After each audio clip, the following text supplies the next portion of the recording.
Hello YouTube family, it's Andrea here at VW Family Farm. If you're new around here, maybe this is your first video you're seeing from us, welcome to our farm/homestead. If you've been here for a while, welcome back. Well, today I want to talk to you guys about tomatoes. This video is going to be so packed full of information. Maybe you are a first-time gardener and this is your first time growing tomatoes. Maybe you're a seasoned gardener, but you went way bigger because of the scare of food shortages and things like that that are going on in the world. And so you have way more plants to deal with now than ever before. So now here it is, we've had things planted for a bit and now we have all these tomato plants because so-and-so was planting 100 tomato plants. I planted that many and now I have no clue what to do with this many, how to take care of this many, and I am overwhelmed. Well, I have some tips for you. We have some very large gardens here on our farm and our property. I love to can, I love to prepare food for our family and stock up food. But even if you just have a couple of plants, these tips will apply to you. So let's jump right into it. We are first going to talk about a topic that among tomato growers can be a tad bit controversial: pruning. You will find people that don't prune at all. In fact, I come from a long line of gardeners and I only know of a couple in my lineage and in my extended family that prune their tomato plants. But I am a proponent for pruning. I do what is called simple pruning or light pruning. I'm going to explain it to you guys today, the benefits, but there's also people that are just as staunch supporters for not pruning. So that's just going to be a personal preference. And everyone's going to do it a little bit differently. Okay, so I am here in our row of tomatoes and I want to give you a few little facts about tomato plants. So obviously tomatoes are plants and the processes of photosynthesis are going on here, which that's just simple science, elementary terms of plants making their own food basically. They're making sugar to feed themselves. They're making that from the sunlight. So the things they need to make that are sunlight, and they need water, but mainly what we're going to talk about here is sunlight. So they're getting all this sunlight, they're making all this sugar, and for the first month or so, that's just producing a plant. That's just producing this plant to grow up and grow leaves. And actually at the beginning of a plant's life, a tomato plant, it's doubling its size every couple weeks. It's growing very rapidly until one day it gets to where it has about between 10 to 15 leaves. And when that happens, it's actually made more sugar than it actually needs. So that's when it starts making branches coming off that main stem and it'll start flowering. So at that point, if it's unsupported, if you haven't staked it or trellised it or something like that, it is going to get heavy enough that it is going to lay down on the ground. That's what tomatoes were designed to do. We have realized that it's easier if they grow up, but in their natural habitat, they will lay down and they can actually fill a space as big as 4 by 4 feet and take it over. And they can even have as many as 10 5-foot stems.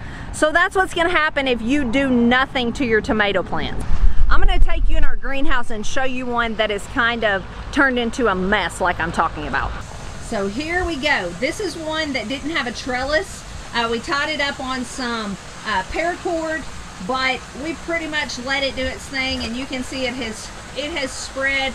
It took over this entire section of this bed.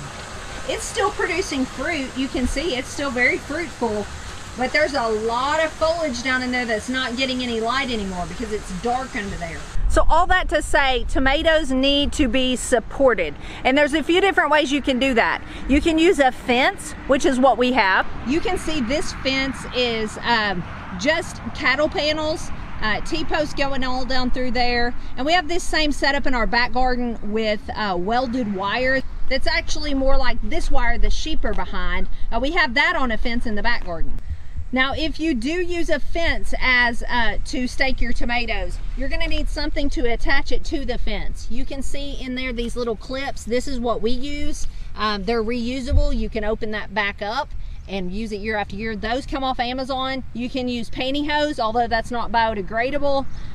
You can use twine, anything like that. So you can use a fence like that. We have it floating off the ground a little ways so that we can get under there and weed underneath it. We just clipped it that way on the posts. Also, you can use little wooden stakes. You'd want to use something like cedar or something untreated that cedar will hold up being untreated, being outside, and it won't leach chemicals into your soil being treated. You can just put those by every plant, or you can put them every few plants, and you can weave twine or something like that around those posts. You can look that up. It's called the weave. There's several different names for it. Baker Creek put out an awesome video this week about mid-season care for tomatoes. Check that out if you're interested. They called it the Florida weave. That is where you don't stake every tomato, you stake every few tomatoes and you weave it around, and it makes a nice little support. It's cheap, it's easy, and it works beautifully. You can also use the old standard. This is concrete wire that has been made into tomato cages. Basically, the tomato cages that you will buy at the store are too small for tomatoes you're going to grow in your home garden. I'm not even sure why they sell them. Don't waste your money on store-bought tomato cages. They are made for some of the very smallest Determinate varieties of tomatoes, which I'm going to tell you what Determinate means in just a minute, and they will just be a waste of your money. Make some out of some old fence. This fence, like I showed you over here, is not going to make as sturdy of tomato cages as the concrete wire I showed you, but it will work. Okay, so we've talked about staking. That's very important so your tomatoes don't lay down, because there's a whole host of problems, diseases and all kinds of things with them laying down. Those same things come into play if you don't prune them. If you have all this foliage under here and this is only going to get thicker, and you can see I haven't pruned mine, it goes all the way to the ground. You can have diseases because of these touching the ground that will just come up on your plant that way. You're gonna have dark shady spots down there where they're not getting sunlight. Therefore, they're not producing very much sugar to feed the plant. Therefore, they start sucking the sugar from up on this beautiful part of the plant that's trying to produce fruit. This lower area is now sucking those nutrients out. So if you choose not to prune at all, which I've done many times in years past, you're still gonna get fruit. You're not gonna get fruit as early as if you prune, and you're not going to get as big of fruit. You're going to get more fruit from not pruning, but bigger fruit from pruning. Okay, and let's talk about what types of tomato plants need pruning.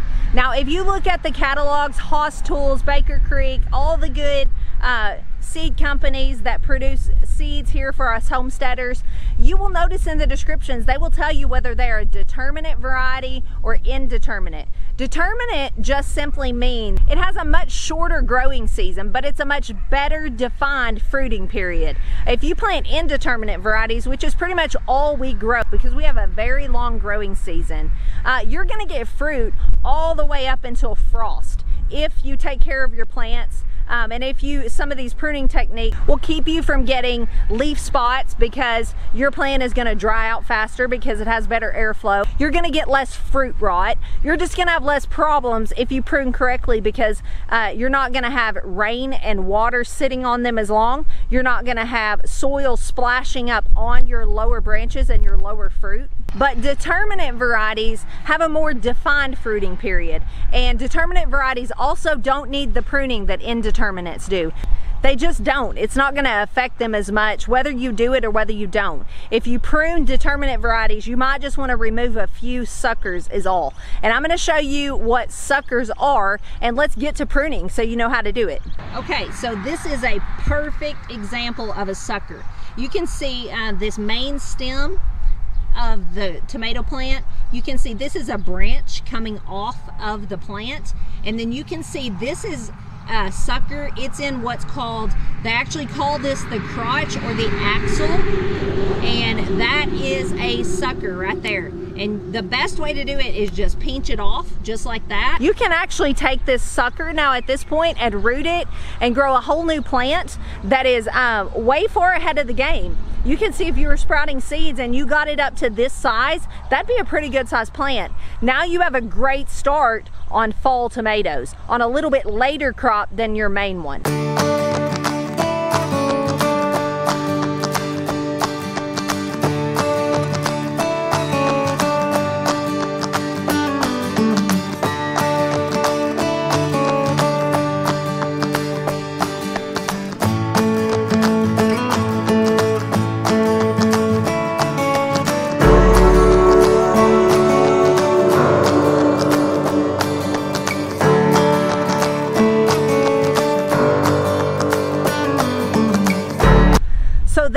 to know what is actual branches and stems on your tomato versus being a true sucker on your tomato. Now, some people will prune more heavily than I do, and they will actually remove branches off the main stem of their tomato until they're only left with 3 or 4. I don't do that because I don't want to stress my plant out. You can over prune and affect your fruit production. I've actually done that and got little to no fruit for the year, and that is such a bummer, so depressing. So I try not to go too far. Don't get too clip happy and pinch happy, taking everything off. Know when to stop. But you definitely can prune down near the bottom, what's close to the ground, to help your chances of avoiding diseases and rot and things like that. Okay, so I hope y'all can see this Amish paste right here. It actually already has fruit on it, but I'm gonna prune this a little bit. So down here near the ground, you can see this branch coming up. I'm gonna go ahead and remove this one because it's so low to the ground. The leaves on it are turning yellow. It's just gonna be a magnet for disease. Now, if it's too big, you're going to want to clip it off if you can't snap it off. And that one's a little big, so I'm gonna get something and clip that off. So I'm just gonna clip that one off.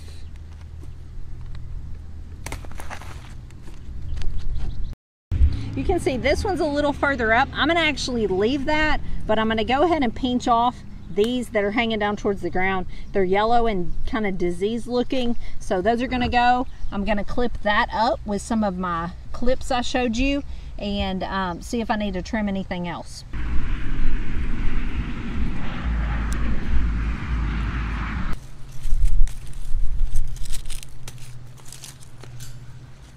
Just anything that looks yellow or diseased, I'm gonna go ahead and pick off of there. And you can see this is what I was talking about, is a sucker, because this is the main branch. So that is the final look of the one I pruned. I pruned pretty heavily down near the bottom and I took off suckers. You can see I've got a lot more pruning to do. I'm about to get busy. One final note. One reason you don't need to trim Determinate tomatoes and prune them as much is because they generally only grow to a compact height of about 3 or 4 foot. They're more of a bush type tomato, and when fruit sets on their top bud, they're done growing. Indeterminate, however, will just continue to grow and grow and grow and grow. In fact, last year we had a video that was just a garden tour where I mentioned, stop, don't rip out your tomatoes. It was getting to be mid to late summer and a lot of people were ripping out their garden and planting their fall garden. But save a small space in your fall garden to leave a couple of your summer Indeterminate variety tomatoes, because they could look, I promise you guys, they will look completely dead and brown. But as long as they are still in the ground and getting water and getting sunlight, they will put back on another set of new growth on the top. They can get outrageously tall. I've had to pick tomatoes where I'm reaching up to pick them because Indeterminate varieties will just keep growing. And once they bounce back from that super hot, dry summer and we start getting a little bit cooler weather and they put that back on the top, you could easily be picking tomatoes until frost. We've had many years where we had fresh garden sliced tomatoes on the table at Thanksgiving. So I'm gonna say it again, stop, don't rip out your tomatoes as this garden year goes on, leave them. And then when it gets close to your final frost, don't kid yourself and think it's not coming, because we all know it's coming. When you know it's coming pretty soon, do a final pruning and do that pretty heavily on the top of your tomato plant, on the new growth. And that will make the difference to where your final picking, you'll be picking garden ripe tomatoes. In Arkansas, it could be in November, versus out there scrambling picking tiny little green tomatoes.